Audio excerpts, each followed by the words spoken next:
Greetings, everyone. This is me again, Zahra, ex-Muslim, ex-Shia, and for humanity, for truth, for justice. So, come here to help the Muslims see for themselves and decide.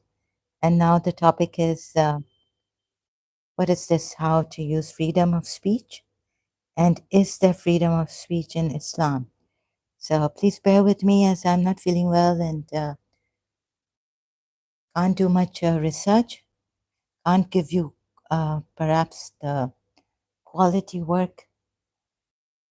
So please bear with me and sometimes being incoherent because of my condition and traumatized and deteriorating, all right, for many years, but struggling with whatever I have now left, wanting to help the Muslims and make this world a better place to live in, to care, share with each other, make it a global friendship, family, caring for people, humanitarian, right? So recently, the people, someone coming here, and repeatedly they've come before also, thinking that they have the right to do this or what. Maybe they're confused. I don't think so. Um, so I'm going to talk about the abuse when the freedom of speech becomes an excuse for abuse. I'm going to talk less because I haven't prepared for this, but start somewhere. And I started with my case here, right? So whatever, I couldn't prepare or talk properly, and there's incoherency and problem with struggle, speaking problem, energy, lack of energy, and all this, right? Now, someone coming here, I don't know what they wanted, what was their agenda behind attacking me like that and falsely accusing me.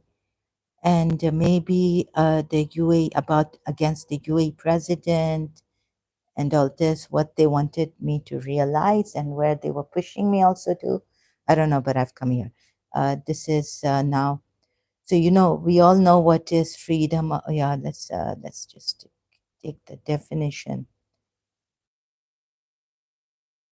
right? What is freedom of speech from Wikipedia? Freedom of speech is a principle that supports the freedom of an individual or a community to articulate their opinions and ideas without fear of retaliation, censorship, or legal sanction, right? But then when is it abused? We need to see that.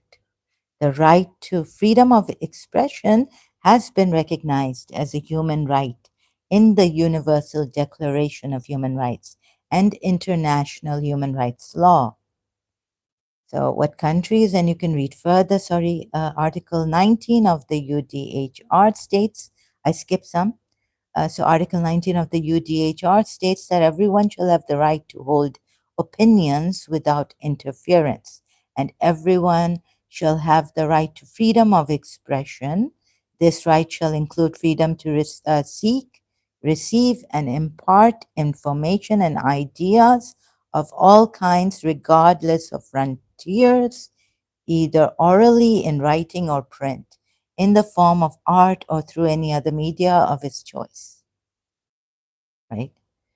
So the amendment, the version of Article 19 in the ICCPR later amends this by stating that the exercise of these rights carries special duties and responsibilities and may therefore be subject to certain restrictions when necessary for respect of the rights or reputation of others.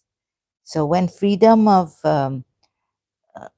speech becomes, I think, abuse, right? Then this restriction comes against, falsely accusing people, lying against them. Now social media is there too, and ones who come here, like Juni, and his name, he says, is Fahad Ali, and he lives in Karachi.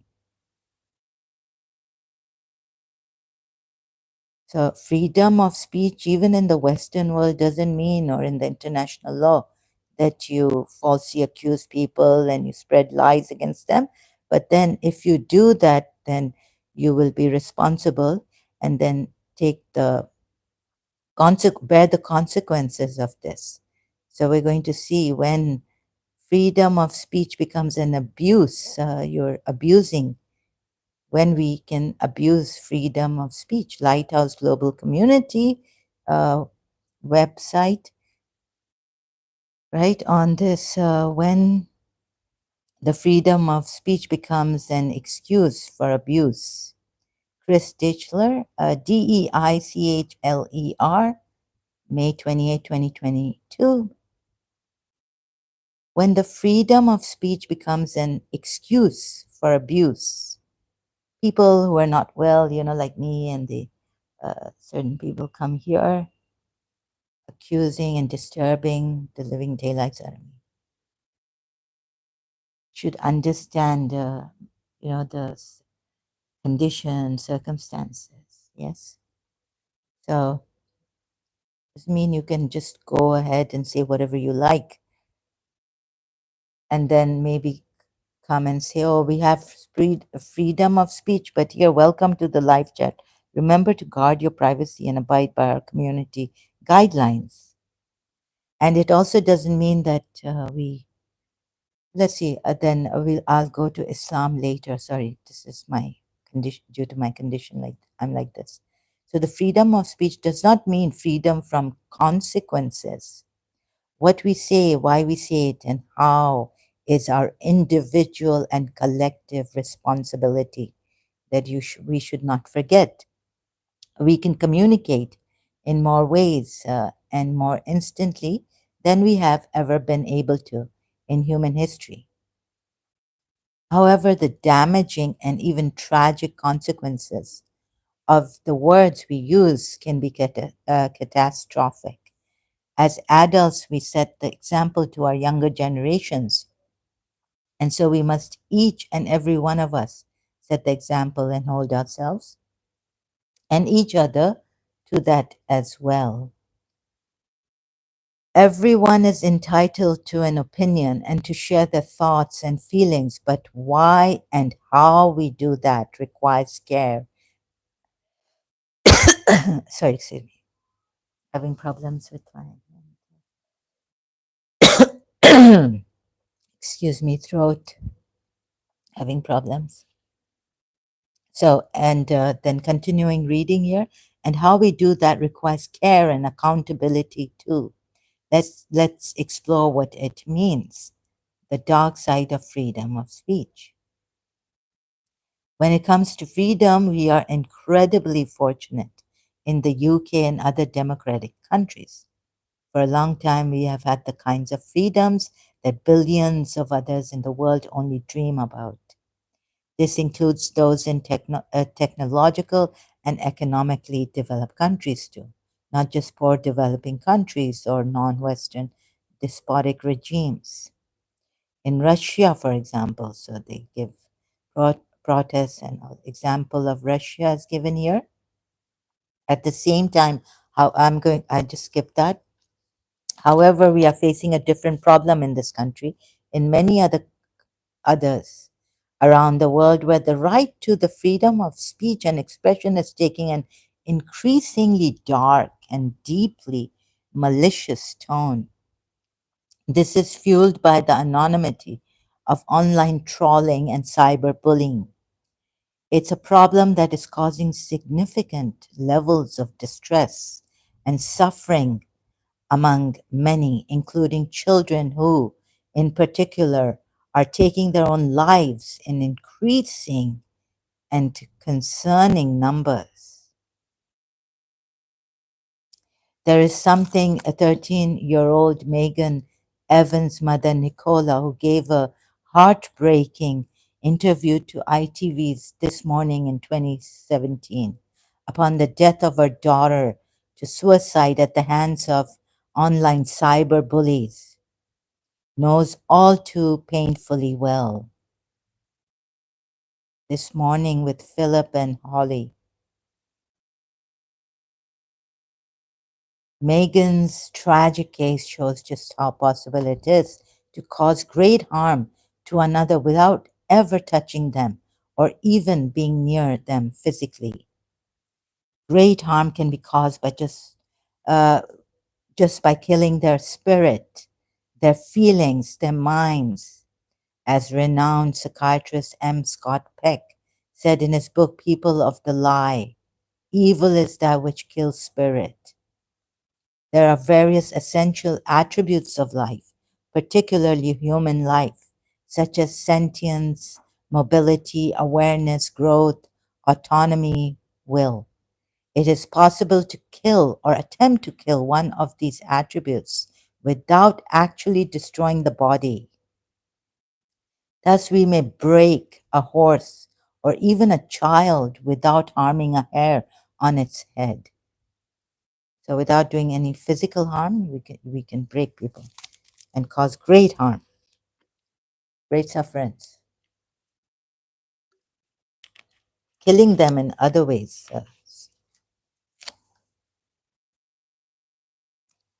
So, if the Muslims are wondering, please, I know about Surah. I'm going to bring the Quran ayat now. That, oh, this is the way well, Prophet Muhammad did the right thing, right? Then I'm going to come back here and finish reading this, maybe till the end or where, and skipping some. Freedom of speech doesn't mean freedom of consequences, right? So we have this in the Quran, Surah 33, ayat 60 to 61, but let's go to ayat 60.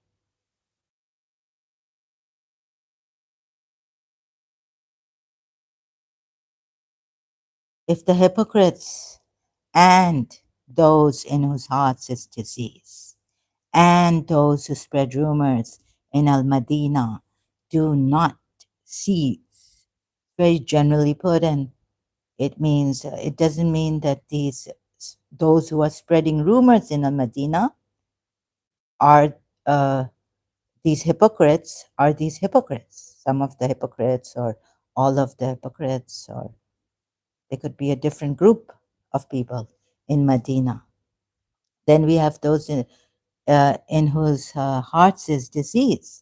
And this also doesn't mean that they are fighting physically Muslims, right, or Prophet Muhammad. This ayat doesn't mean that. It's very obscure, it's very unclear. Cease from what? Now, yes, the previous ayats before the earlier ones, and so it kind of jumps from what is the 59th ayat, right? It goes to another topic here about the wives or something. Oh, Prophet tell that, yes. You see? And then it comes to this ayat. So this doesn't mean that they're with the Confederates, they have fought and helped and all this, right, against the Muslims and Prophet Muhammad. It's a very unclear ayat. However, generally put, it's also generally put, like if the hypocrites and those in whose hearts is disease, different groups of them in Medina, and those who spread rumors in Al Medina. So please don't put the hypocrites in the category of spreading rumors in Al Medina, or those in whose hearts is a disease in the category of those rumor mongers in Medina.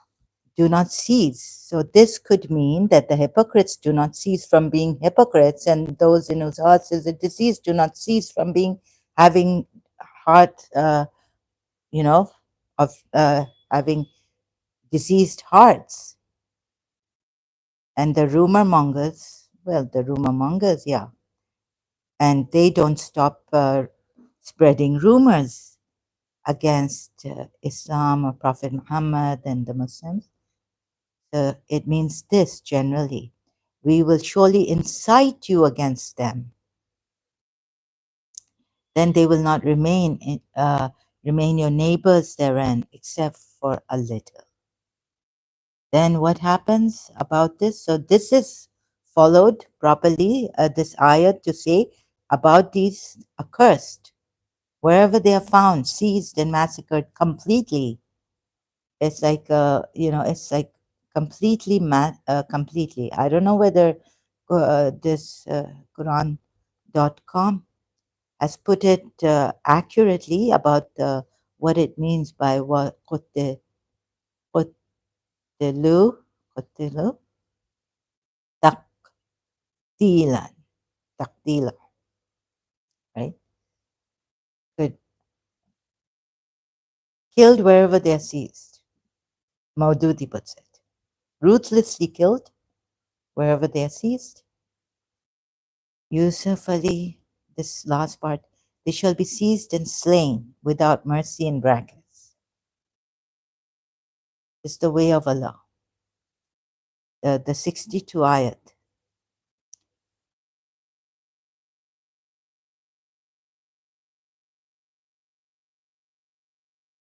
But the punishment in the Western international, now they've reached this, for abuse of freedom of speech, where is you will be accountable, like pay a fine or go to prison or something. As Megan Evans, okay, now continuing with this, the Lighthouse Community Global on post slash, when the freedom of speech becomes an excuse for abuse. So freedom of speech doesn't mean freedom of consequences, as Megan Evans' tragic situation reveals. While we have the freedom of speech and freedom of expression in this country, it doesn't come without responsibility, because the freedom of speech doesn't mean freedom of consequences. As the problem of online hate and trolling increases in this country and around the world, governments are recognizing the need to crack down on the wild abuse and misuse of speech online and in digital communications. So it doesn't mean falsely accusing people and continuing with that, and verbal attacks, personal verbal attacks, and lying against people, just, this. So harassing them, posting messages online which are likely to cause harm could be punishable by 2 years in jail. This is in the UK. Under new duty of care offences signaled by the Culture Minister, Chris Phillips said the offences recommended by the Law Commission were being carefully considered to criminalize online abuse. Charles Hymas, The Telegraph, Hymas, Hymas, sorry if I mispronounced this, something that many likely don't realize when writing away online, especially when feeling they are hidden behind the perceived safety of anonymity, is the possible accountability for their actions.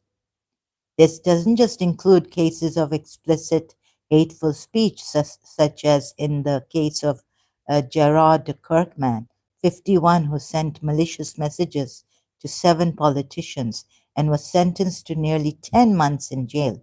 Now, it's not wherever you find them, kill them. Maybe at that time you would say it was proper. No, no, no, shouldn't be. Prophet Muhammad's time, meaning about the ayat, Surah 33, ayat 60 to 61. So where do you draw the line where it becomes freedom of speech versus false accusations and harming, malicious messages, sending, messages, commands, rude commands? Paul Bretherton, 48, a former Cheshire, prosecuted as even indirect messages on third-party platforms can be prosecuted, as Paul Hamilton, 48, a former Cheshire councillor, found when he was sentenced for harassment of the then MP for Washington North, Helen Jones, saying it's just your opinion doesn't make it okay either. One of the most common abuses of free speech, we believe, comes to the claim that it's just an opinion. Someone is sharing about a situation or another person. Opinions are just that, and they ought to remain as such. We all have a right to an opinion, and there's nothing wrong with sharing an opinion and having something to say, including when that opinion is perhaps controversial and or challenges the status quo. This is often what drives ideas and society forward. What crosses the line, though, this is important. What crosses the line, though, is when opinion is used as a veil or excuse to try and mask an intention to cause harm and or damage to another person, a group of people, or an organization. It's not it's not just what we say, it's why also and how we are saying it too, right? So when that Chuni came, Fahad Ali, and I was saying, you don't against the UAE president also need to consider how we say it first, right? Foremost.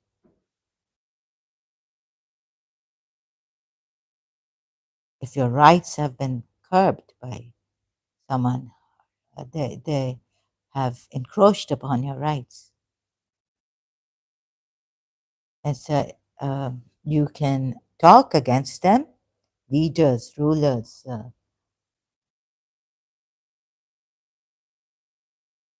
But how at first, like, okay, in the Quran, okay, bringing Islam again, the Quran ayat, what does Allah say to Moses when he sends him to, when he's sending him to Pharaoh? Speak to him a gentle speech, right? Saying things that are deliberately or intentionally damaging and harmful, hateful or malicious, and doing so under the guise of sharing an opinion does not make it okay. So how do we tell the difference? We can, this is the, look at the conditions they've given. Key is to look at three things. Number one, the intention behind what is said. Number two, the methods in which it is being said, shared. Number three, the effects it is having, whether that is positive and upbuilding or negative and destructive. Whether it's an opinion or not, it is what someone intends to achieve through what they say that counts, as well as how they go about sharing that opinion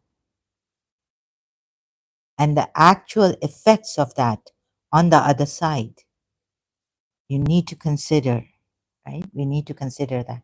In a society that values and gives rights to everyone for free speech, trying to mask hate and malice and an intent to cause damage, harm, or to destroy a person's well being and character under the label of opinion shouldn't be acceptable or exempt from accountability. It is everyone's moral and ethical duty to police this online and offline, wherever we see or hear it being committed. Very good article. Excellent. Thank you,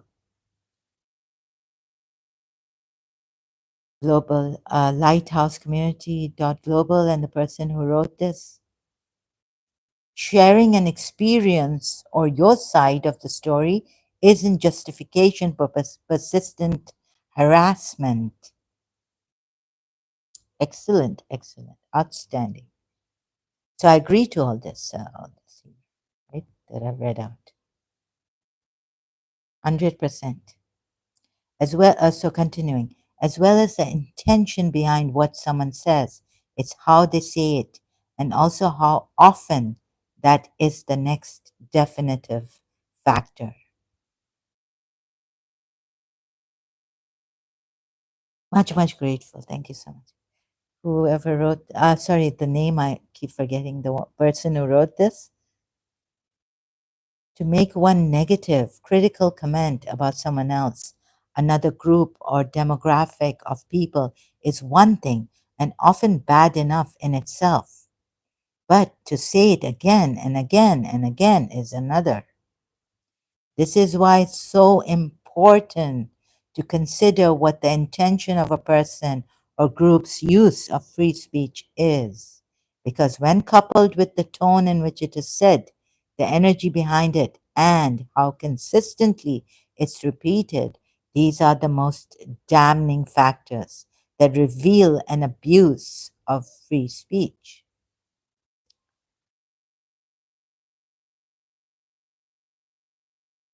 So that's why I say why I had to expose Juni every time he came here. I had to take it.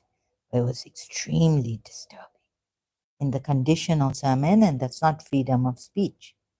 That's harassment.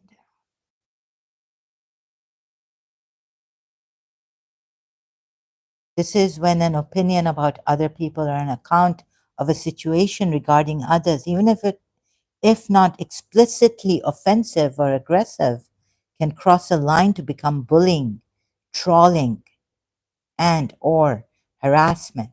And we can see it in many different ways. For example, it's one thing to write a very negative review about a very poor experience visiting your local restaurant on a review site and sharing a valid opinion about it, even going into depth and explaining what the experience was, like as part of this too. As long as it's balanced and fair, in order to emphasize this. But when that turns into an ongoing and consistent criticism and negative attack on that restaurant, with post after post, comment after comment, with the deliberate intention of harming the business and the people who own and or work at the restaurant, and to cause them distress and put them out of business completely because of it, it becomes evident as something malicious, unlawful, illegal, immoral, and unjust. Even worse is to then involve and encourage others to do the same because they had a bad experience there or at other restaurants like it, and they're still resentful about it, or they just love hating on people. And so a mob mentality builds, or what is called dogpiling. Now it's no longer opinion or your experience. Now it's a whole smear campaign of hate and malice, and conducted individually or by a collective, where opinion is now being used as a weapon, not for good upbuilding and positive outcomes, but for destructive ones. We are all fallible and have bad moments. It's how we take responsibility that matters most. We all have instances of saying negative, derogatory, perhaps nasty, or even hateful things about someone else or a group of other people in the heat of the moment, or when we were angry but later regretted and ideally apologized to make it right. I have certainly done this many times in my life, and where I have needed to, I have apologized and taken back what was said or expressed in reaction to something that triggered an irresponsible response. I have even said as much here when interviewed for this article regarding an ex client of mine. So, see how honest person is sharing. And something I wrote that I later regretted, or in my case, or when I'm provoked here, I start abusing. And I've said, because my mind has, I'm traumatized, and this damage, psychological damage to me. I can't take it without, getting all hyper provoked And then abuse starts again. I can't think straight. And it's happened since year 2000. So my case on this, and then regret it. Did not, I wrote the continuing reading, and something I wrote that I later regretted, did not condone and apologize for. None of us are saints or angels with perfect character and track records of being without sin and without error in life. What matters though is how much we take responsibility for our actions, and not just our actions but our intentions too, in regards to the damaging and negative effects we have caused others. Judge ourselves by our actions too, not just intentions.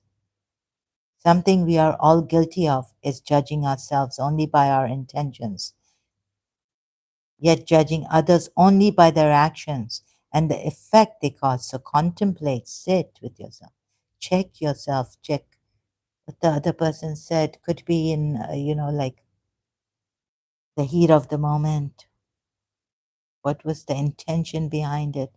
For example, we might have done something bad ourselves, but because we meant well when doing it, we deem it to be acceptable, like punishing our kids or sibling, being hard on them but not hard on ourselves. We minimize our responsibility, justify our actions, and or shift the blame to someone or something else because the intention was good in our eyes. So I'm guilty of doing this too. The reason people do this is because it makes it less painful for us to accept our wrongdoing.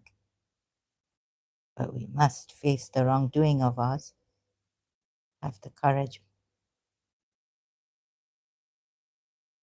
However, when it comes to other people and their wrongdoings, we can tend to ignore or dismiss what that person or group's intentions were, no matter how good, and focus only on their wrongdoing or even just the perceived wrongdoing in their actions and what the actual perceived negative effects of this are, and judge them by that alone. In other words, they did something wrong, bad, therefore they are bad, regardless of their intentions. This is a common and prevalent double standard in our society. This is a common and prevalent double standard we can all be guilty of, yeah? And so it takes focused levels of internal self awareness, checking oneself, and responsibility to correct that in us. Like, if I was strict with my siblings, I had to look inside under the intention, like check my intention, right? Or is this like, am I a control freak, or do I want power over my siblings? Why am I doing this for right and wrong, and even like with taking such a drastic step? Is the punishment or is the anger, um, you know, like what do you call it? Is anger, punishment justified? Am I trying? Is there an underlying control thing that I want to control, overpower, have this thing, or on my siblings,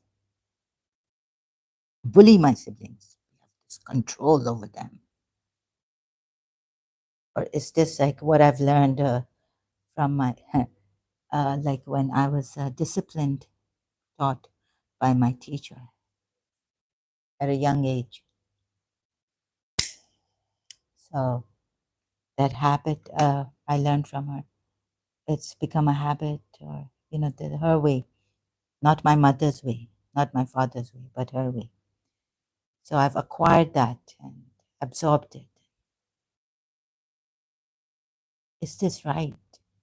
Sometimes it's difficult to stop the habit that I learned from my teacher when she was disciplining me, giving me lectures and all this. Right? The truth is, we ought to judge and assess both ourselves and others by both the intention and the action itself, as well as the effect, in order to get a whole and fair assessment of the situation. If the intention is bad, damaging, and the action is bad, damaging, and the effects are bad, damaging, that is malicious and destructive, and accountability needs to be direct and firm. Not go and kill. And I was wondering, like Prophet Muhammad, like about the women, he's told his Allah in actually now the Quran, his Allah has given um, the power to the husband or the male person to discipline the woman he's related to as or has a relationship with, right? So there can be abuse of power given by Allah to these men.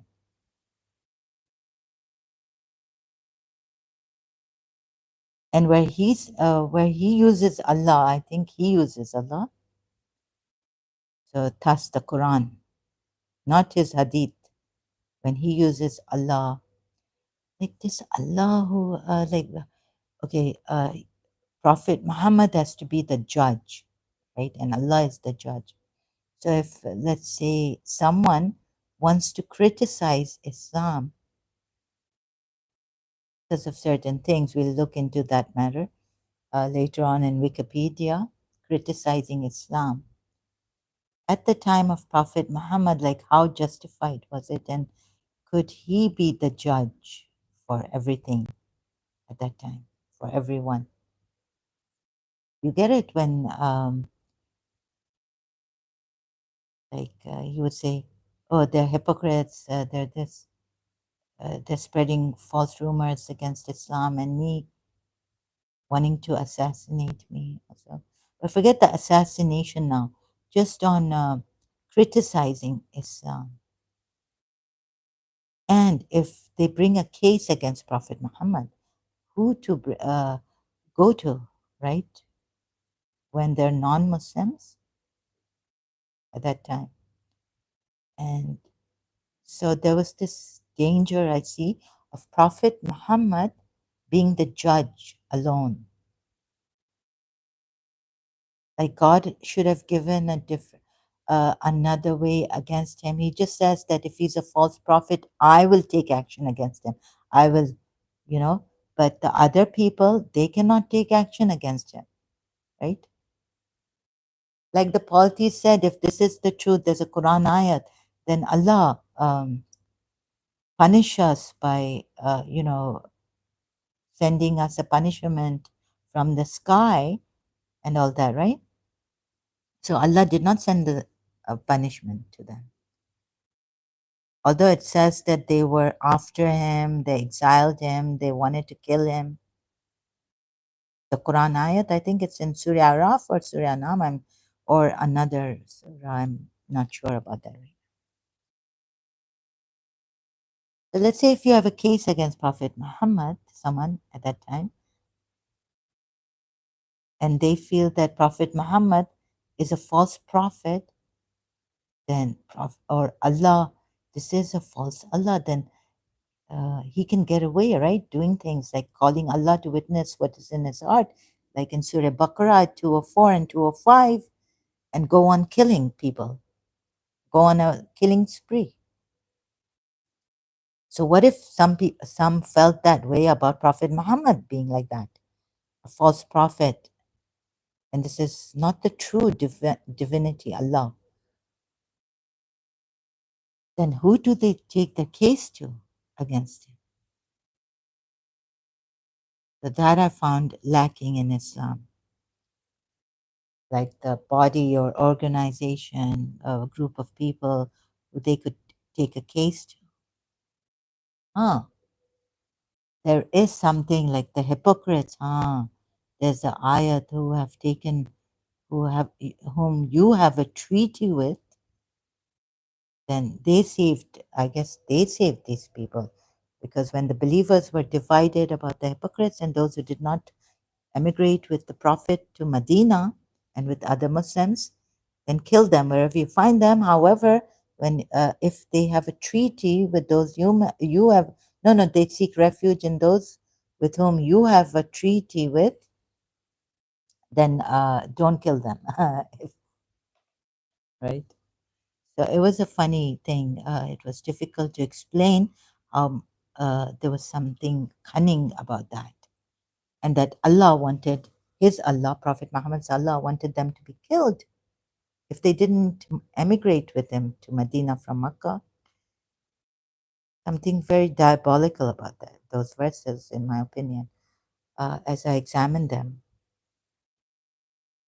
And I try not to use my opinion. I'm just saying, being on the safe side, but reading between the lines and all. So, I mean, what if, so you see there, if I remember to go to those verses, search them out, as I'm not prepared for a little bit, but not really. I'm reading out. So I'm not really prepared for this, so please bear with me, right? I hope I remember to go to those verses, or maybe now cut myself short because I couldn't read the whole article myself. Just found this, read a little bit, and came here. I find this very good, excellent, outstanding. Needs to be direct, or we can call. So before I forget, yeah, let's go to that then ayat. Surah. So let's say someone has against Prophet Muhammad that he's a false prophet. No, the believers. Believers, even the believers we see were divided about the hypocrites.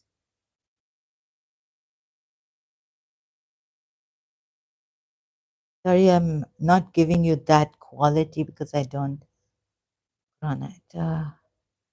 I'm not well, doing my best, so please bear with me. In as about on the live stream, just searching and taking my time.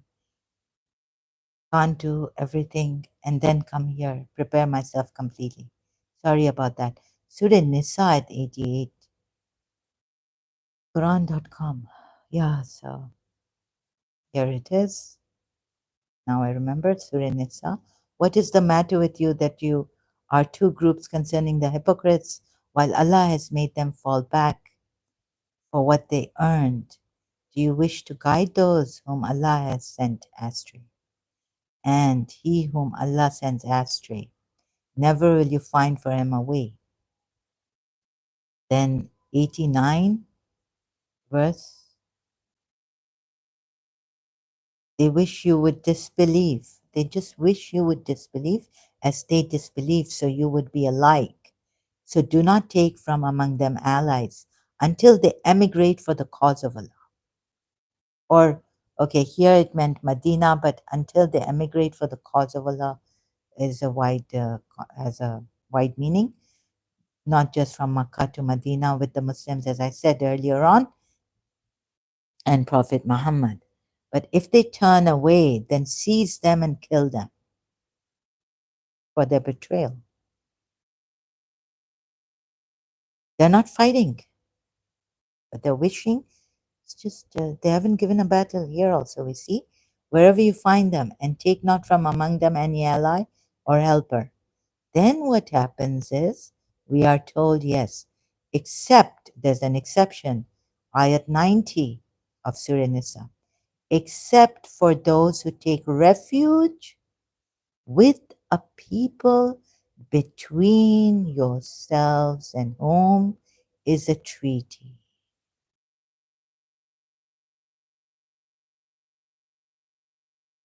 Why this exception now? Or now Allah says, or those who come to you, their hearts trained at fighting you or fighting their own people. Now, what if these people whom you have a treaty with cannot reach them when Prophet Muhammad wants to kill them or fight them? On what any excuse, that they try to do. But you see, okay, and they would, okay, I'm not able to say this properly. Please bear with me. Yeah, there's something about this that I need eloquence for, and I've done this before, but right now it's not coming to me. They're heart trained at fighting you. Now it's like, but they haven't fought you here, right? And yet Allah has put it before this, that 89, just for their betrayal, kill them, seize them and kill them. Very strange, you see. They haven't fought you here, but now the tone changes. There's an exception in 90, ayat 90. Why? Why this? Except for those who take refuge with the people between yourselves and whom is a treaty. Like, for example, what I saw he did to the Banu Qurayza tribe and the Khandak time, the Jews. Now, Makkans couldn't come and help the Jews, right? The polytheists. How come? So he can do something like this. We see in the Islamic history, right? What he did at the time of Khandak. And then afterwards, soon afterwards, he also went again and Jibrail came to him, is it, if I'm not mistaken? So he can dodge these people, dodge. The ones, okay, these people, except for those who take refuge with the people, with the people between yourselves and whom is a treaty.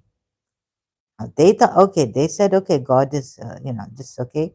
Now he's not going to kill the hypocrites just because of their betrayal.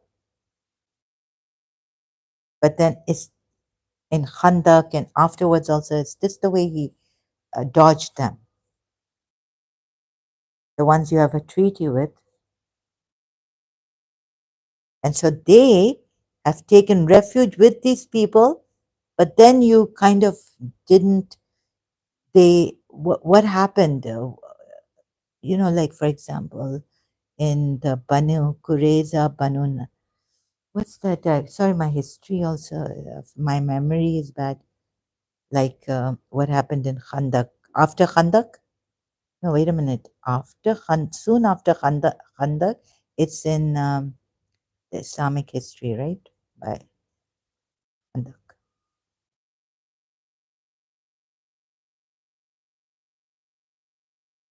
What happened here? You can see the ground. No. Confederates, right? This is again Surah 33 on Surah Ahzab, Muslim defense, siege of Medina. Now he's doing all this. Banu Qurayza, the Confederates attempted several simultaneous attacks, in particular by trying to persuade the Banu Qurayza to attack the Muslims from the south, right? So yeah, there was this attack, we're told. Crisis in Medina. Muhammad attempted to hide his knowledge of the activities of Banu Qurayza. However, rumors soon spread of a massive assault on the city of Medina from Qurayza's side, which severely demoralized the Medinans. Okay, so they are attacking, and these are the verses, right? In Surah Azab, Muslim response.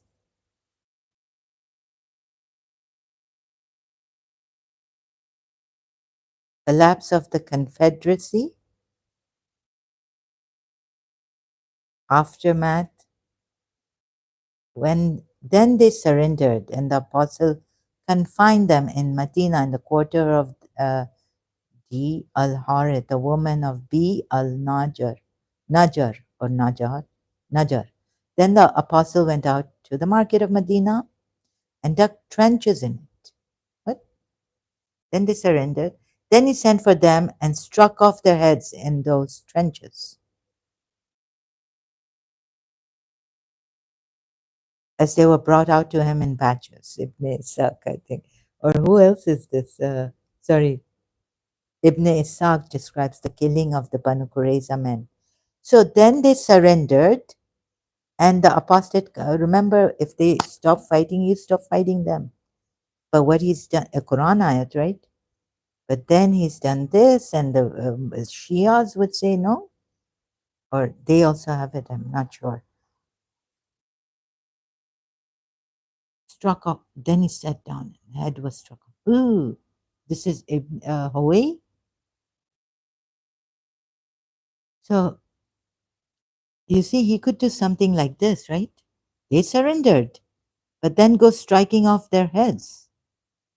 As, and this is not from some the Jews. This is from the Islamic history, not from those Jews. They must be killed, not alive to even give a whisper. And the women taken, slaves, sex slaves, children also taken captives. By Allah, she said, "This is me." I said to her, "Oh my God, this is really." So when I was reading all this, and then this is how he killed them.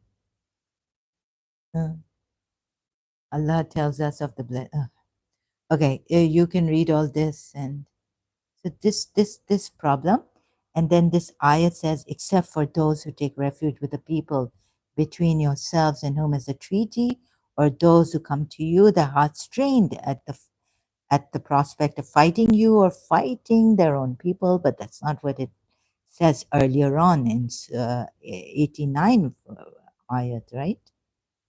And now the tone changes. Why? And if Allah had willed, He could have given them power over you. It's not even like okay, there's an exception, but you see, continuation, yes, you could say, He didn't say kill them. Allah didn't say kill them. Allah said, just beware of these people. They wish, okay, they wish you would disobey, disbelieve. As they disbelieve, so you would be alike. So do not take from among them allies. Let me read this again and try to get it. Until they emigrate for the cause of Allah, meaning try to explain it, sorry. And I'm not giving my own opinion, right? Although I said this, but see behind the lines, right? Until they emigrate for the cause of Allah. Now, why does Allah put here, but if they turn away, they haven't, these may not be the Confederates who fought Prophet. These are Muslim hypocrites, believing hypocrites, whom even the believers are divided about this, about them. But if they turn away, refuse to emigrate, then seize them and kill them, wherever you find them, and take not from among them any ally or helper. So is the sound good? I was thinking, sometimes sound is not so good. Maybe that's why I don't have uh, loud enough to hear the sound sometimes. Okay, sorry, what am I doing? Then seize them and kill them. Now, here it says, like, only for their betrayal, seize them and kill them. They're not fighting you somehow. So that's why it's not like you would say, oh, you didn't read this. No, no, it's a continuation. But had it not said this, then I wouldn't be about this, something very like kill them. And it would, okay, we go to the next verse, but what eloquence needed, please. We go to the next exception is there. But before the exception, Allah had decided that you should kill them, seize them and slay them, right? Why this? Before the exception. And then comes, like, before the exception, like, no, don't seize them, don't kill them, right? So this ayat, although continuing, there's an exception in the 90 next ayat, still doesn't fall properly with that. Hmm? But if they turn renegades, seize them and slay them, turn renegades? Oh, so if they don't listen, they've turned renegades. But if they turn back, it says, the wallow,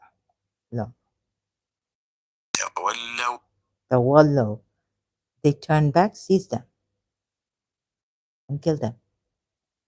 It doesn't say turn renegades, it says if they turn back. Look at the translations also. It's a serious matter, right? Killing of the hypocrites. Even the Muslims, believers were divided about it. And although before the exception comes, it says to kill them the next time. So something I've already done this. So see, these are the things that made me quite suspicious and go against Prophet Muhammad and Allah. That this Allah is not a true. Sorry, excuse me, I'm not feeling well. So let's go to then again the article. This great, I don't know how to thank this person. So now, continuing with this article, Lighthouse Community.global, we can all be guilty of doing harm at times, intended and not, but doing so deliberately in a consistent way that is harmful in its effects. No matter how much we try to dress it up, is always wrong. Wherever, even if this Juni or whoever is trying to lead me to freedom of speech,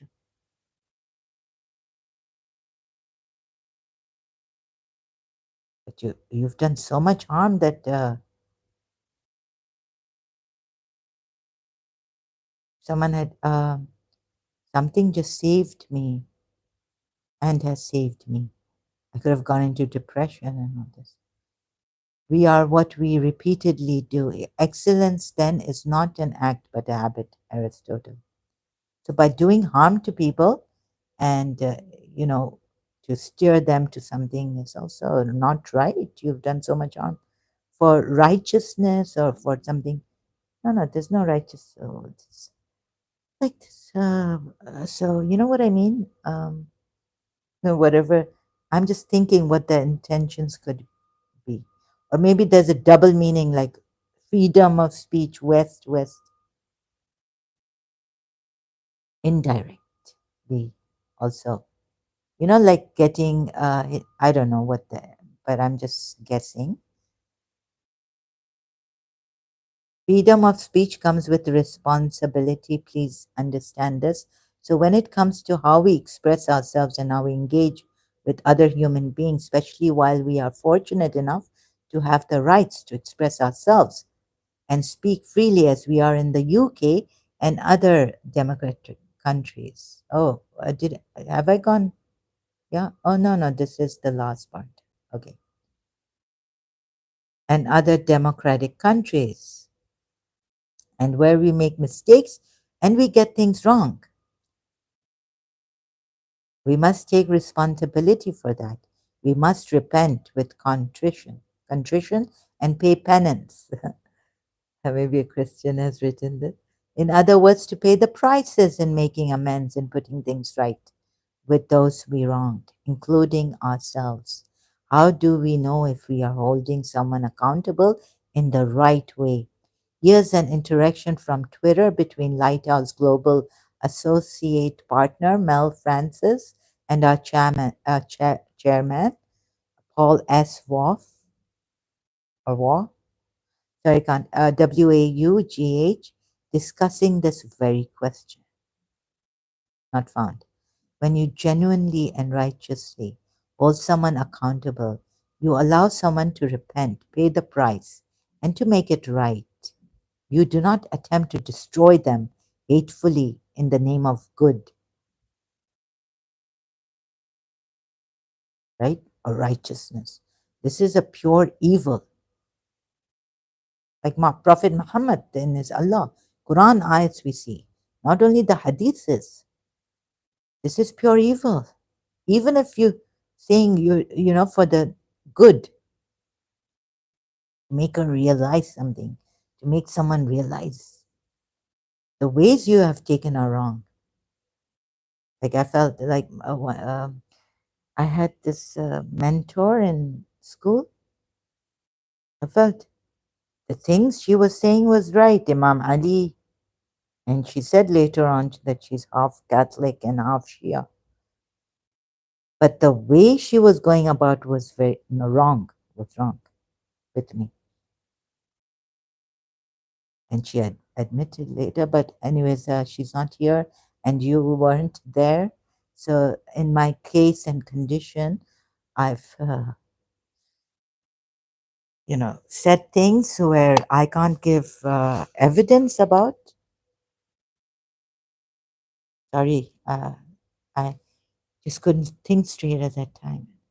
Just was taking action.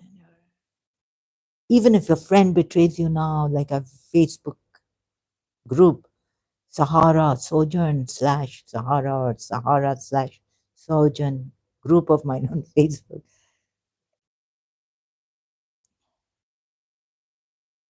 Now expose it, expose it. And so maybe that person might see they're wrong and correct themselves and apologize. You do not attempt to destroy them hatefully in the name of good.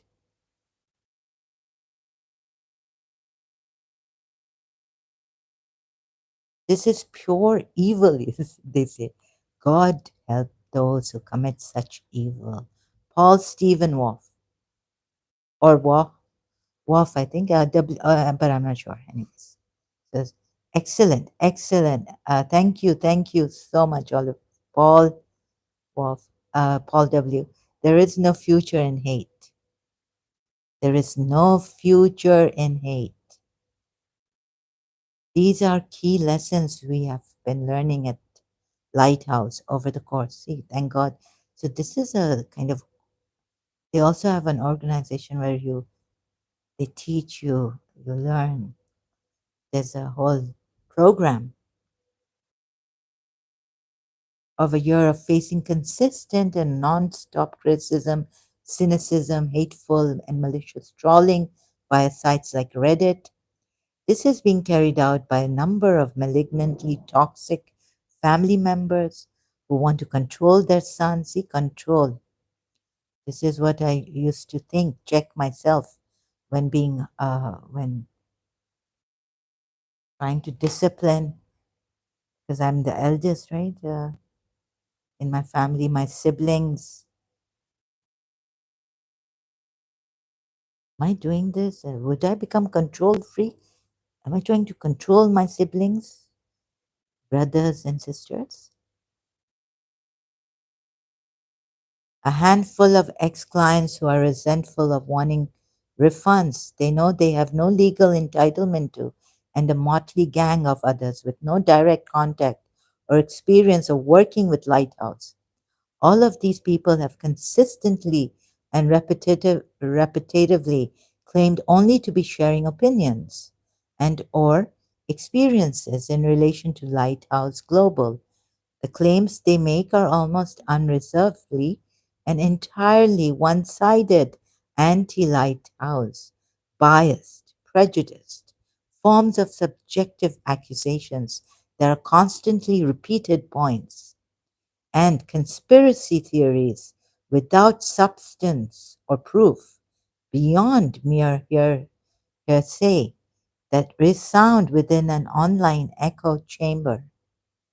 From this, there have been numerous instances and examples of personal attacks on myself and others involved here with the clear intention to assassinate our character's reputation and break down our well-being, as well as to defame Lighthouse International Group, now known as Lighthouse Global, through that. Some of those they have targeted at Lighthouse are parents of children who have been affected by the posts and lies being said about their parents, who have themselves at times been stressed What's happened to, I mean, we want a better world, a world of trust, love, togetherness, sharing, caring, humanity, welfare. Uh, this is too much now. This is their livelihood after all, and they need to provide for their children. What we have seen is not the simple sharing of an opinion, it is relentless, non-stop trolling. It is not the innocent sharing of experiences, it's a coordinated smear campaign, cowardly conducted from behind pseudonyms.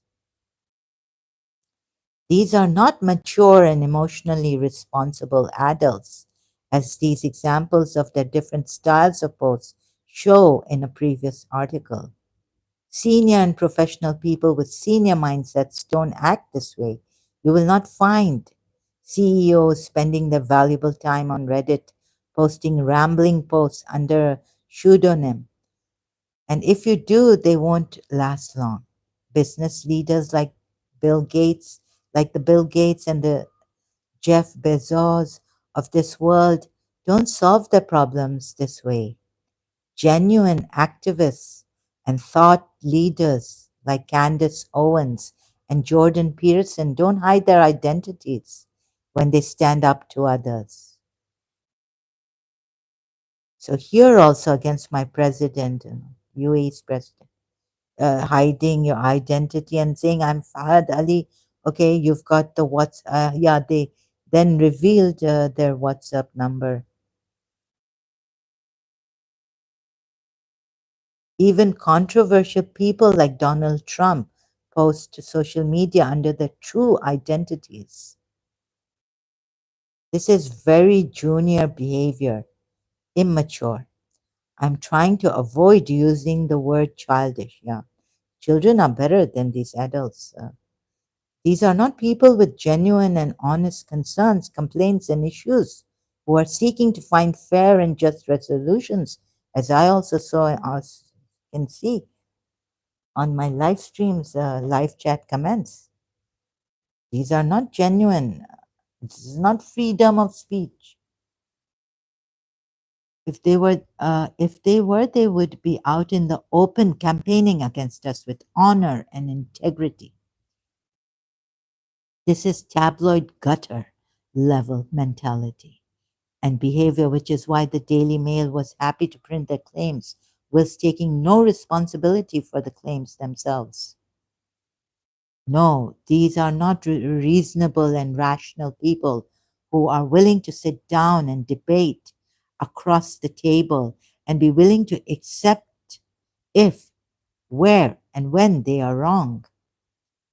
To quote one of the posts regarding this group's supposed intentions for Lighthouse, we are going to utterly destroy any shred of credibility or reputation they have remaining, and that won't last long. We are going to own LIG, Impossible Change 488.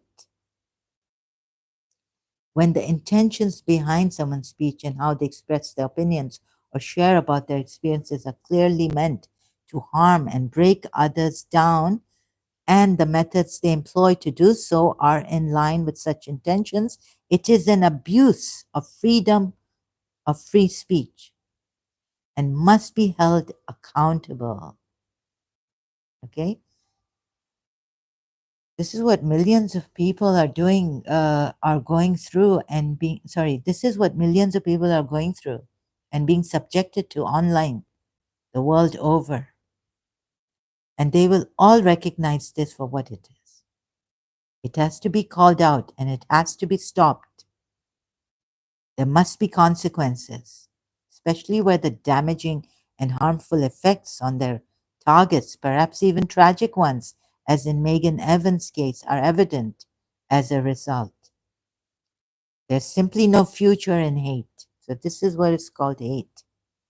The harmful and damaging or even fatal effects and consequences of hate, speech, and action don't ever just affect those they are aimed at. They harm and break down those committing such things too, just as much, if not more. No matter how good and right someone might believe they are, right? No matter how good and right you think you are, or your prophet is, or your whoever you believe in, whatever religion you believe in, holding on to anger is like drinking poison and expecting the other person to die, Buddha.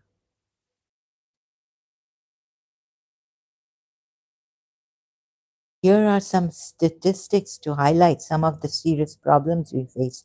34% of kids in the US have experienced cyberbullying at least once.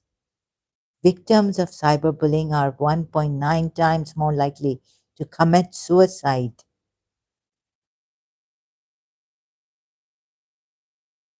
68% of children that have gone through online harassment have experienced mental health issues.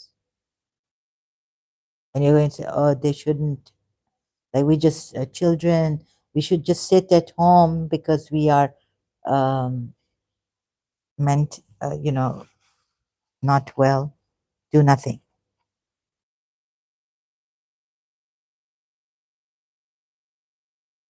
Oh, we, like Alicia, ex-Muslim, yeah, we take this, deal with it.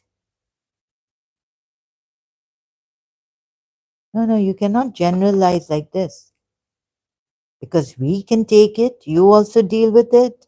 Why are you here? You should be in the mental hospital.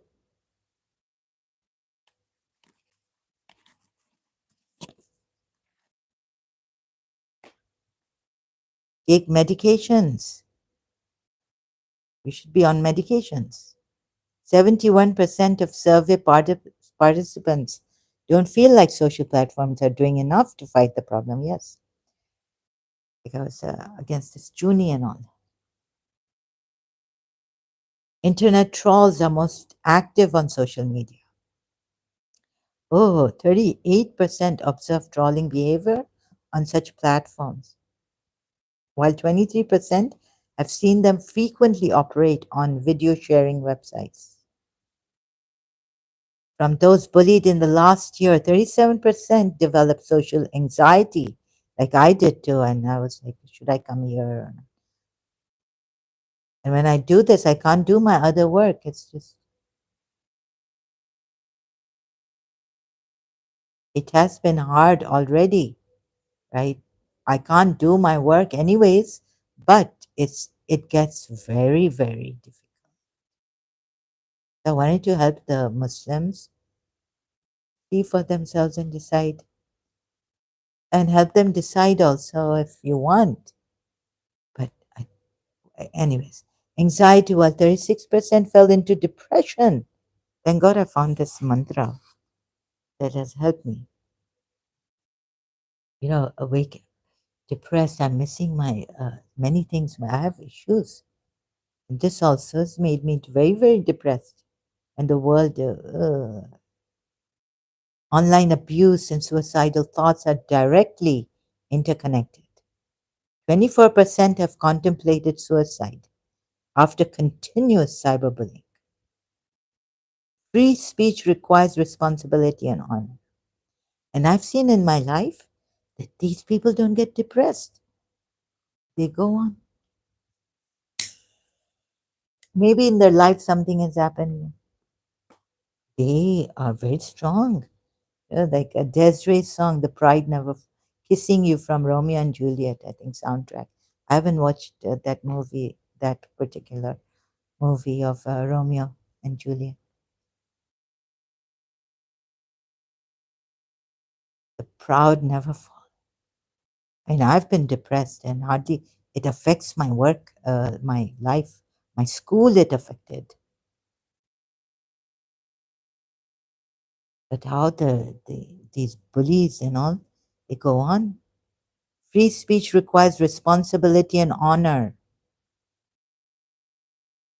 Don't think that, oh, it's a West free speech. It's not like that. It's against like false accusations and harassment and lies and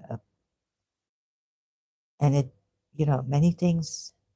We at Lighthouse International Group, now known as Lighthouse Global, don't deny anyone the right to criticize us as an organization or as individuals. We would be the first to admit we have made and do make legitimate mistakes, sometimes big ones. We do get things wrong, and we appreciate being held accountable fairly and justly so we can improve and make things right.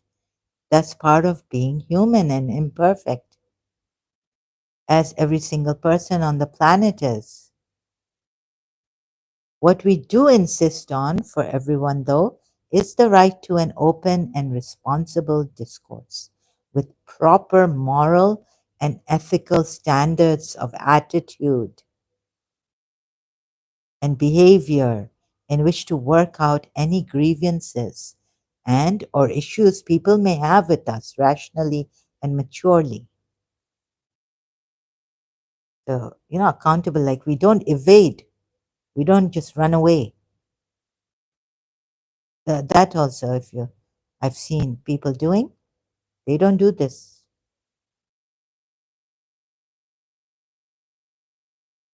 as adults ought to. This means a discourse where everyone's identity on both sides is known and not hidden, so that true accountability to what is said, why it is said, and how it is said is possible at all times. Everyone deserves this. Writing cynical, hateful, biased, and prejudiced statements and harassing people through consistent and persistent abuse online from the shadows of internet forums, cloaked in anonymity without risk to one's identity or reputation, whilst proclaiming one's virtues and righteousness is not honorable. It's cowardly. No reasonable discourse is possible with people who choose such methods. Definitely, I've seen it. Remain on the topic of Islam, and I'm doing some that, and they don't, and whose intentions are not focused on resolution, but on doing as much harm and damage as they can, like Fahad Ali. Yeah, it's coming. These are the kinds of people who will smile at you in the street or on the office floor, even chat with you positively, but who will murder your character and reputation. Hypocrites. But you see, even then, we don't go like Allah has said in Quran, Surah, killing them wherever they are found. Like one day they come, we find out, oh, they're hypocrites. Islam is incompatible with the proper, what kind of accountability, punishment should be given. Reasonable, humanitarian rules and laws.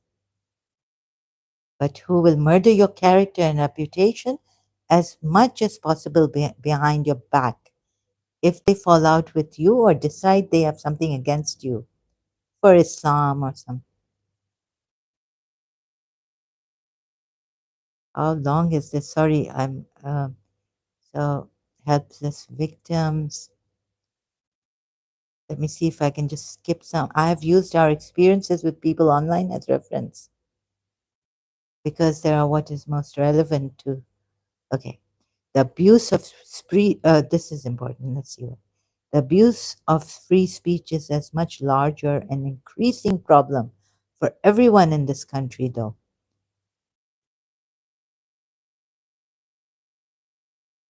Social media also on for companies, people inside, outside of their organizations, for people in the public eye, for anyone who can be affected online or offline by hate and resentment inflicted on them by using their condition. And it's really outrageous. By the abuse of free speech, in the name of having an opinion or sharing their story experience. We are not these helpless victims. We are a family for each other. Yes, that's what we should remember. And especially those whose families are malignantly and degenerately toxic. We are a safe harbor and we are stronger than ever. And that's how we should be for each other. Count on me through thick and thin. Our friendship I will never end. When you are weak, I will be strong. Whitney Houston, and what that movie? What's the name of that movie? Waiting to Exhale. I watched. So from that soundtrack, when someone is weak, you don't exploit their weakness. You help them. Cooperate here. Cooperate with them. Help them. And to use the experiences we have been going through as examples that can help others in the same or similar situations. See, if I've raised my hand on my sister or something, I've said this is a weakness. I've made her sit, I called her in my room once, if maybe she doesn't remember, that this is a weakness of mine. And said, like, please see, these are my weaknesses, and I condemn it, but I can't help it. There are times I've tried on my own to think about this and say, stop it, don't do this.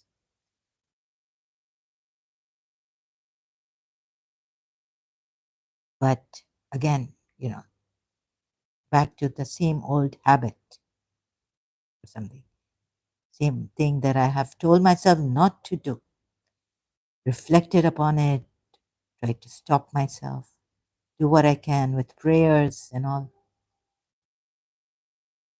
condemn myself. Look at the thing, it is weakness. It's not dignified, it's not human, it's not humane. Talk to myself, try to talk myself out of it. But then I had to talk to my sister and say, please, this weakness, please realize and try to avoid doing this in front of me. That's right. I can't control myself when it happens. Right? So they want to break down and destroy. But it is not just this, they say that they want. They want you to break down. They want to destroy, meaning. And so we must defend ourselves. We must stand up to lies, defamation, and hate and call it out. But when we eventually hold people accountable through a legally consulted process, then we have to take severe methods. It's not like going and killing them, finding wherever you find them. Again, back to the Quran ayat. Although now the Sharia may have changed that, right? Oh,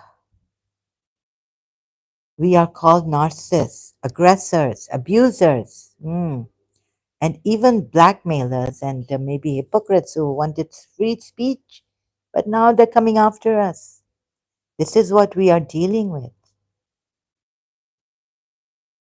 What we will at least credit is that you're small publicly. Okay, this their personal, also their.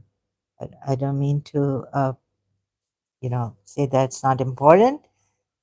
So it will take time as we see criminal penalties.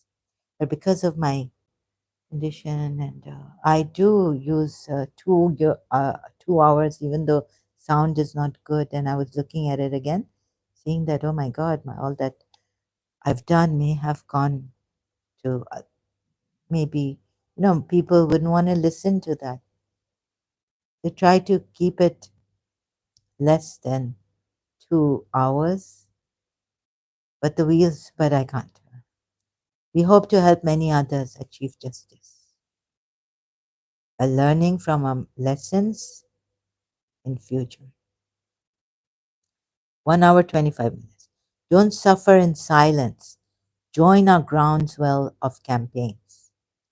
If you've been subject to trolling, bullying, verbal hate, or any other abuse of language in the past, or if it's happening to you now, thank you, thank you, thank you. Don't stand for it. Stand up for yourself. You aren't alone. We have a community here that can all get behind you and support you. Thank you. Really need. That day I was thinking, what support do I have? And I was because feel free to ask us if you need any help and let us know if you want to be involved. See, involved, but now I have this and I can't get. Anyways, I might. We are running in line with holding people accountable for trolling, harassment, bullying, cyberbullying. Oh, great. And much more through Parents Against Trolls and Business Against Trolls. If you have, okay, this is for me, and you can read it if you have been unsubstantiated, untrue, misleading, libelous, deliberately sensationalized articles written against you in the press and feel you have no power or resources. Also, yeah, that I lack very much in myself to legally fight back or gain a retraction. Join our campaign to hold such trashy, unprofessional journalists and press organizations to account for making things right, where they have lied and defamed others for their profit. Help us put an end to any and all such reporting. You can read more about our thoughts on this here. Contact us if you'd like to learn more, get some support, or be involved in any of these projects yourself. Thank you, thank you, great, outstanding. Thank God this had to be. Now we needed, much needed, much needed.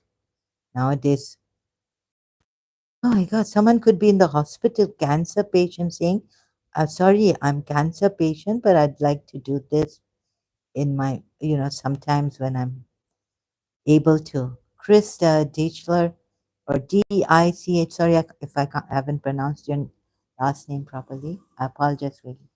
Amazing, outstanding. This is what was needed.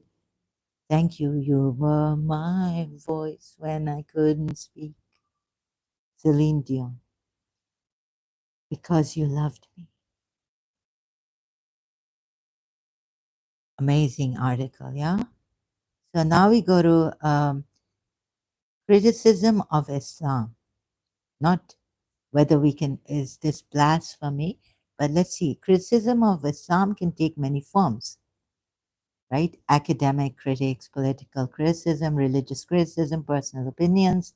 Subjects of criticism include Islamic beliefs, practices, and doctrines.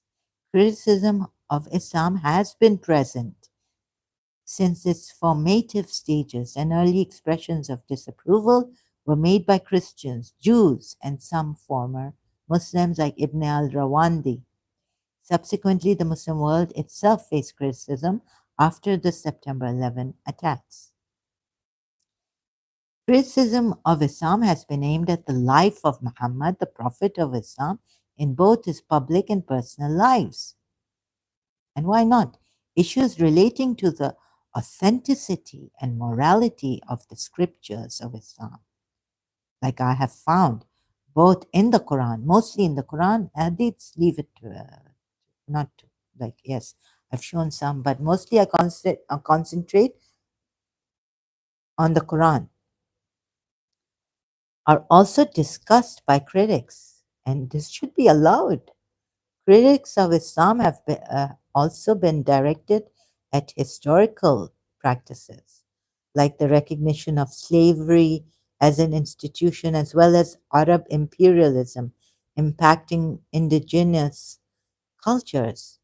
More recently, Islamic beliefs regarding human origins, predestination, God's existence, and God's nature have received criticism for their apparent philosophical and scientific inconsistencies, which we find in the Quran also, right? And the ex-Muslims have given Quran ayats which show errors and scientific errors in the Quran, logical fallacies. So please see this. That's what I have been trying to show, but not concentrating on the scientific errors, philosophical, logical fallacies, or this syntax errors. Other criticisms center on the treatment of individuals within modern Muslim majority countries, including issues which are related to human rights in the Islamic world. Why not?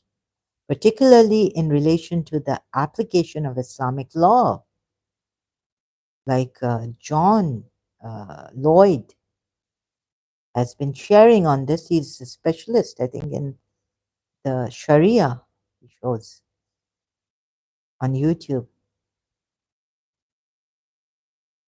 the application of Islamic law. So,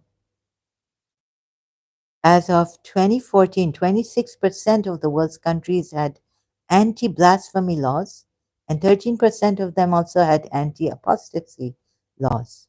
By 2017, this was considered, oh, so now they have anti blasphemy laws. And okay, by 2017, 13 Muslim countries imposed the death penalty for apostasy or blasphemy. Amid the contemporary embrace of multiculturalism, so this is the punishment by the Sharia, Islamic law. It shouldn't be. I disagree with it, condemn it. There has been criticism regarding how Islam may affect the willingness or ability of Muslim immigrants to assimilate in host nations. We need to talk about this. Show it. Historical background. So even recently, contemporary, we can be killed, death penalty. Or what? Constrained. Constrained. And historical background. So Christians such as John of Damascus' criticism of Islam, criticized Islam. He viewed Islamic doctrine as a mix of ideas taken from the Bible and claimed that Muhammad was influenced by an Arian monk. Other notable early critics include Arabs like Abu Isa al-Warraq and Ibn al-Rawandi al-Ma'ari, an 11th century anti-natalist and critic of all religions. So he criticizes all religions. God knows what. His poetry was not known for its pervasive pessimism. He believed that Islam does not have a monopoly on truth. That you just go killing someone, oh, Prophet Muhammad is the true prophet and this Islam is the true religion. If you say anything against it, you are a liar and you will be put to death.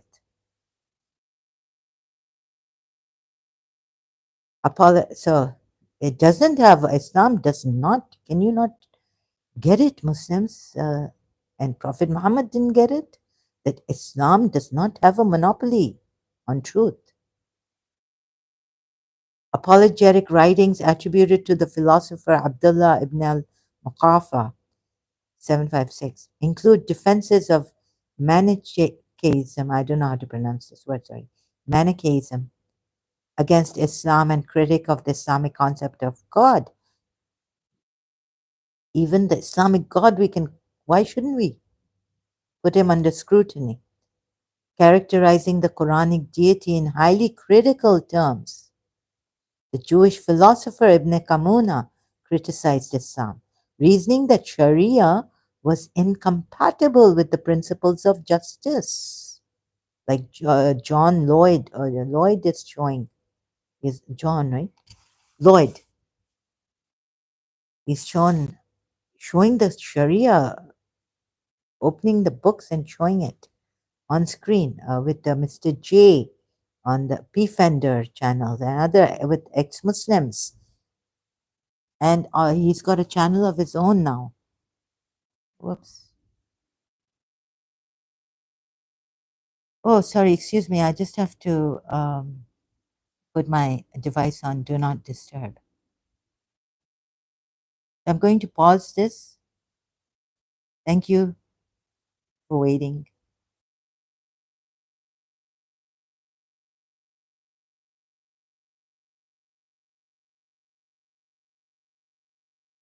Okay, I'm back. Thank you for waiting. Sorry to keep you waiting. Sorry to have paused it. Keep you waiting. During the Middle Ages, Christian church officials commonly represented Islam as a Christian heresy. Why shouldn't we Muslims? When I was a Muslim, I would look into the matter. Now that all this information is freely available, why shouldn't we do research on this? If you are able to, Muslims, as a Muslim, I would have not killing them, just read their side, giving them death penalties and all this, or a form of idolatry. Middle Ages Christians, Christian church officials viewed Islam to be a material rather than spiritual religion and often explained it apocalyptic in apocalyptic terms. In the 18th, 19th centuries, European academics often portrayed Islam as an exotic Eastern religion, distinct from Western religions like Judaism and Christianity, sometimes classifying it as a Semitic religion, whatever that means, sorry. The term Mohammedanism, the term Mohammedanism, like the anti-Semitic Jewish. Oh, okay, I got it. The term Mohammedanism was used by many to criticize Islam by focusing on Muhammad's actions, reducing Islam to merely a derivative of Christianity rather than acknowledging it as a successor of Abrahamic monotheism. monotheism. By contrast, many academics nowadays study Islam as an Abrahamic religion in relation to Judaism and Christianity. The Christian apologist G.K. Chesterton criticized Islam as a heresy or parody of Christianity. David Hume, I studied in college, Karachi. Ethics. David Hume, both a naturalist and a skeptic, considered monotheistic religions to be more comfortable to sound reason than polytheism, but also found Islam to be more ruthless than Christianity. So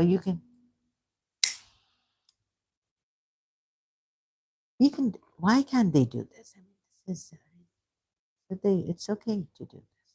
The Greek Orthodox Bishop Paul of Antioch accepted Muhammad as a prophet, but did not consider his mission to be universal and regarded Christian law superior to Islamic law. Why not look into the matter, Muslims? Now we have everything.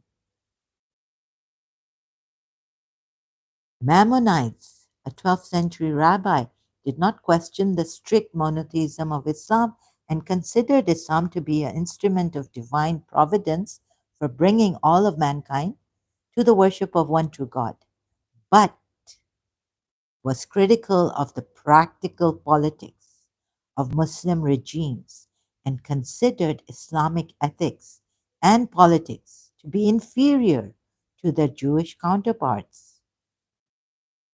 What I have seen also, like through the Quran, I say, in his essay Islam Through Western Eyes, the cultural critic Edward said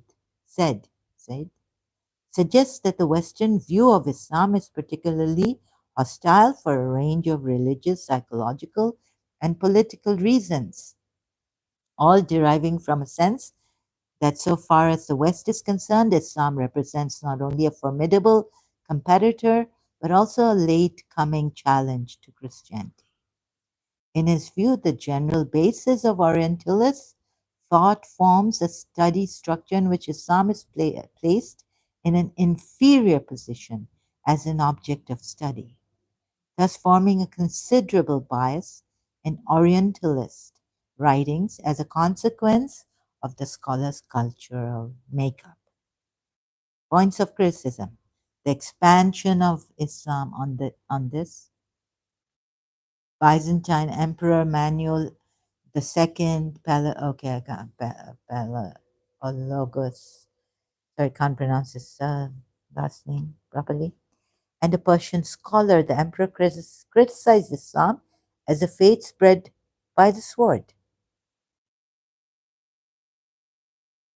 Ruthless. And who else?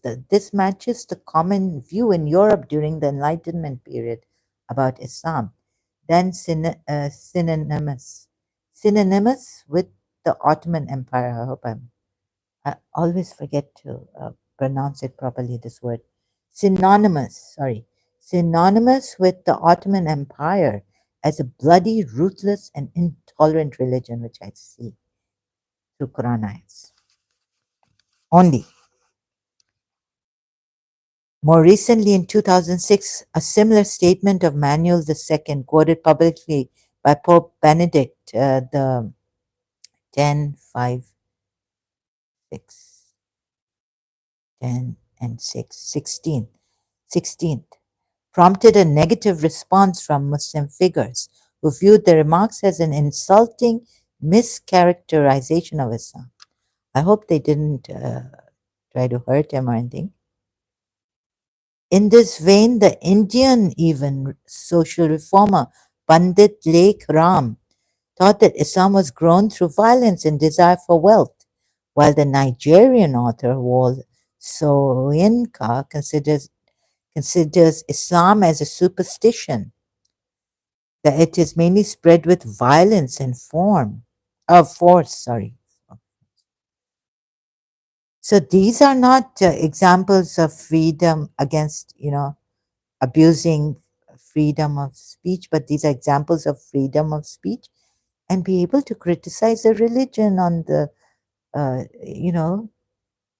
true like basis, academic, political, with integrity, with like this should be allowed. This conquest by the sword thesis is opposed by some historians who consider the trans-regional development of Islam a faceted and complex phenomenon. So all this, what I'm trying to show you here is that, yeah, I agree to some of these criticisms because I myself, through the Quranites, have. So this freedom we should have, right?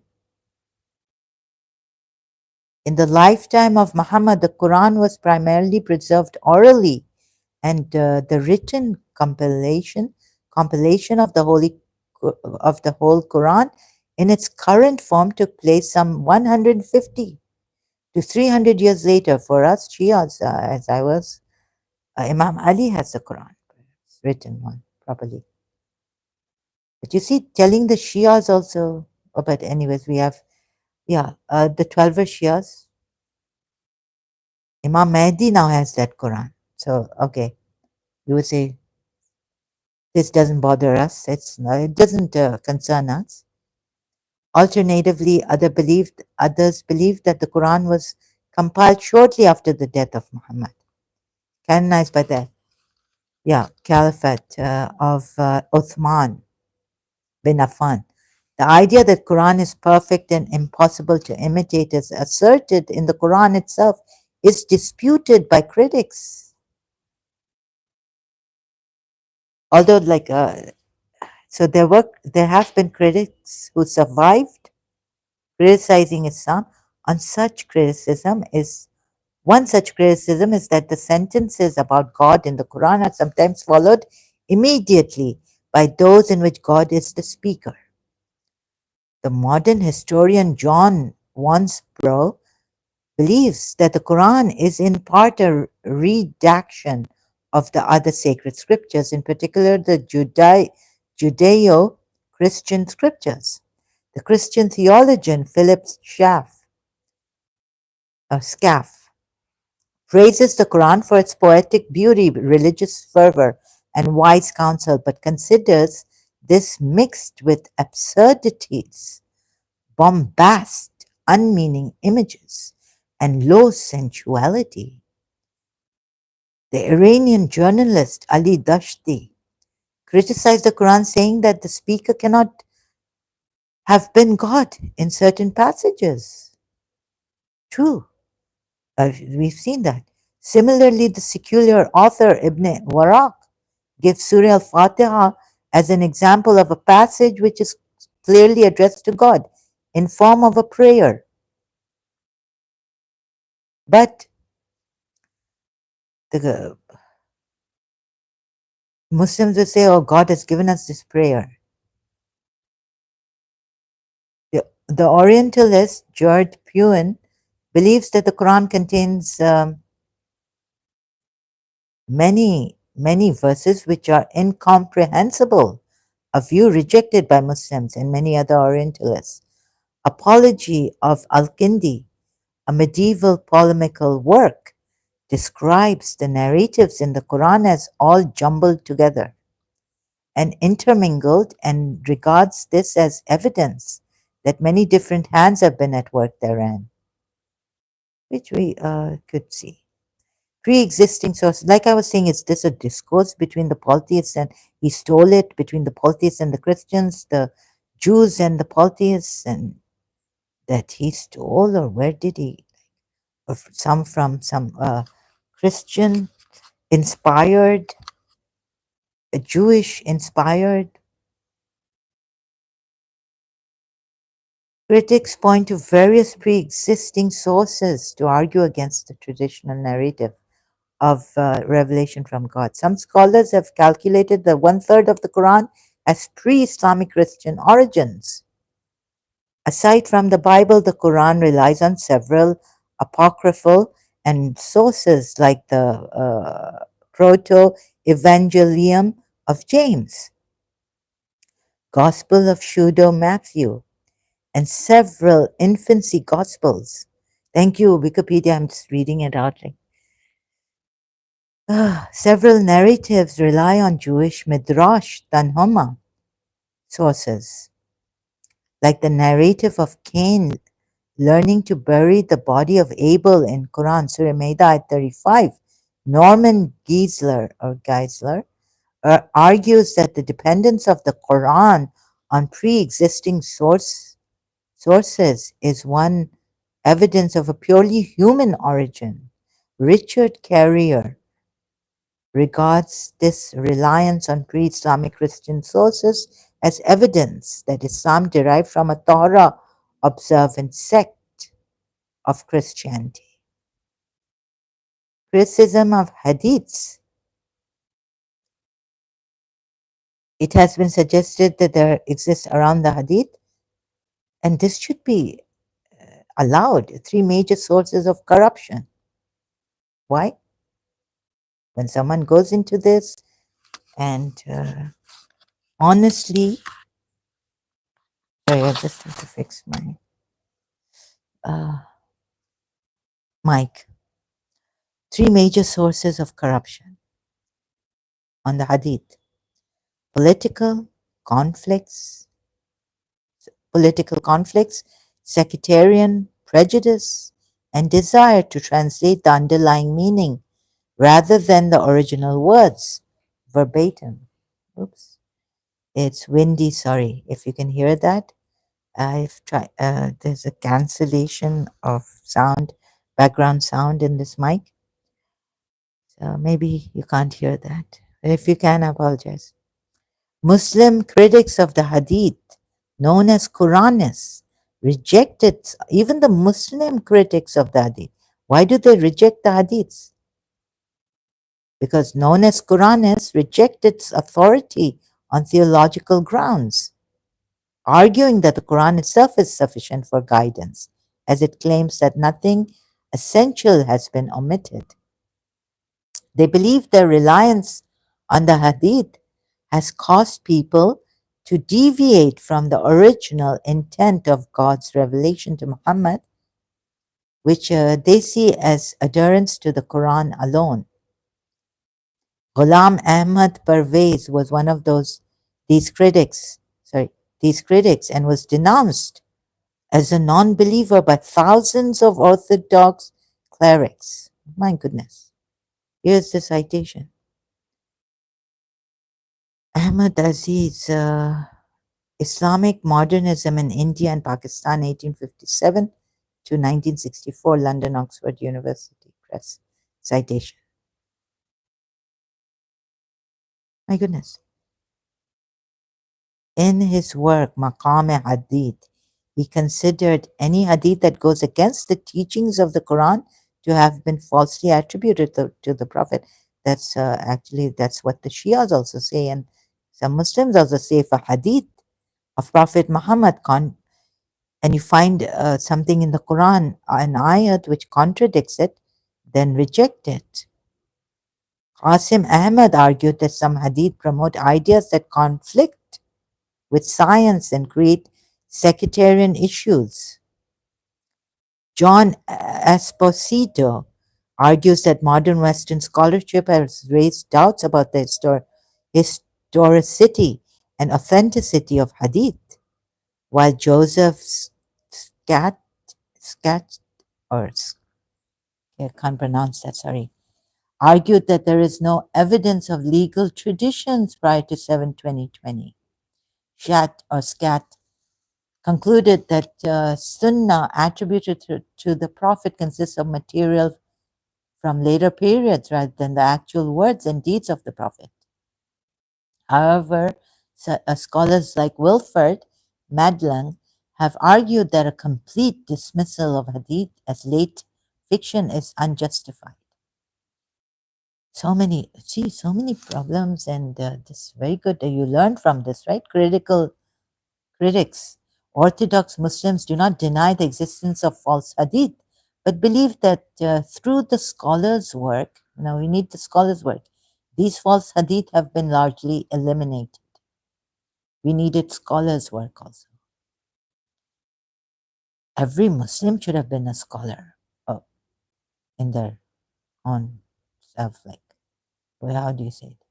The traditional view of Islam has faced scrutiny due to a lack of consistent supporting evidence, such as limited archaeological finds and some discrepancies with non-Muslim sources. This also.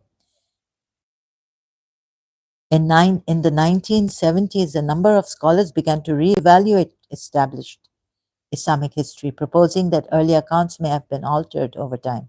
Okay, I have, I think, when will they? Limited time now.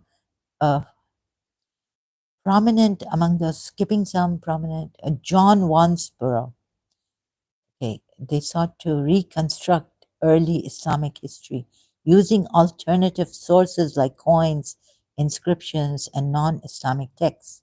Prominent among those scholars was John Wansborough. Additionally, Gerd R. Puin's study of the Sana manuscript revealed some variations in text and verse order, suggesting that the Quranic text may have evolved over time. Criticism of Muhammad. The Christian missionary Sigismund Koale and the former Muslim Ibn Waraq have criticized Muhammad's actions as immoral. In one instance, the Jewish poet Ka'b ibn al-Ashraf, we know all that ex-Muslims have, and even some Christian apologetics like David Wood, shown us this hadith or this source from Islamic sources, right? The killing of Ka'b ibn al-Ashraf provoked the Makkan tribe of Quraysh to fight Muslims and wrote erotic poetry about the women and was apparently plotting to assassinate Muhammad.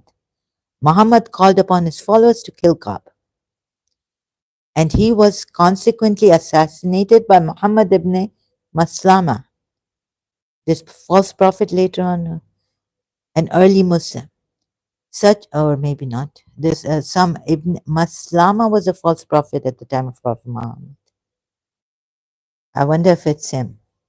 Such criticism was countered by the historian William M. Watt, who argues on the basis of moral relativism, like, time, due to time, changes of time, like that the time and all this, that Muhammad should be judged by the standards and norms of his own time and geography rather than, and also geography, rather than ours.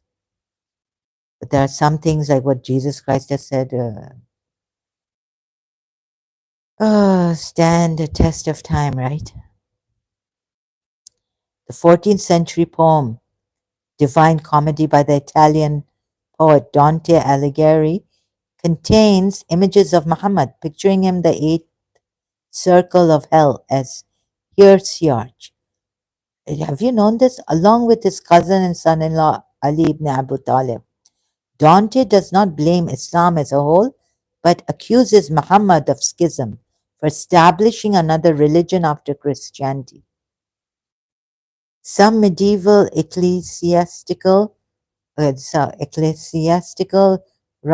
pronounce it like this, writers portrayed Muhammad as possessed by Satan, a precursor of the Antichrist, okay? And so himself an Antichrist. Toltius kept through the Libro Domni Metobil, an Andalusian manuscript of unknown origins, describes how Muhammad, called Ozim from Hashem, was tricked by Satan into adulterating an originally pure divine revelation. God was concerned about the spiritual fate of the Arabs and wanted to correct their deviation from the faith. He then sent an angel to the Christian monk Osius or Osias, who ordered him to preach to the Arabs. Osias or Osius, however, was in ill health and instead ordered a young monk, Ozim, to carry out the angel's orders. Someone who had come here on my StreamYard told me it's like Muhammad got this from some other person, a Christian. Well, he said something to this effect, right? Maybe not. Maybe it doesn't have any connection. Maybe it does. Ozim saw out the angel's orders. Ozim set out to follow his orders, but was stopped by an evil angel on the way. The ignorant Ozim believed him to be the same angel that had spoken to Oseas before. The evil angel modified and corrupted the original message given to Ozim by Oseas and renamed Ozim Muhammad. From this followed the erroneous teachings of Islam, according to Toltius Sceptro. Citation is given here. Oh, J. Tolan, Medieval Christian Perceptions of Islam, 1996, pages 100 to 1. Interesting. So, on Islamic ethics, also criticism. According to the Catholic Encyclopedia, while there is much to be admired and affirmed in Islamic ethics, its originality or superiority is rejected. Critics stated that the Quran, Surah 4, Ayah 34, allows Muslim men to discipline their wives by striking them. Ibn Kathir, Islamic Hadith scholar, that demonstrates that only a twig or leaf can be used. And the wadribu hunna, as to go away from them, beat, strike lightly, and what is even the use of striking them lightly? This is no way of. So you see, what is like how what kind of punishment, who should be giving the punishments and all this, disciplining a woman, a man here in this Surah 4 ayat 34. Man is the one who gives the punishment, meets out the punishment, and decides when he can hit his wife. Okay, I have to go now. I'll continue later. Thank you very much for bearing with me here.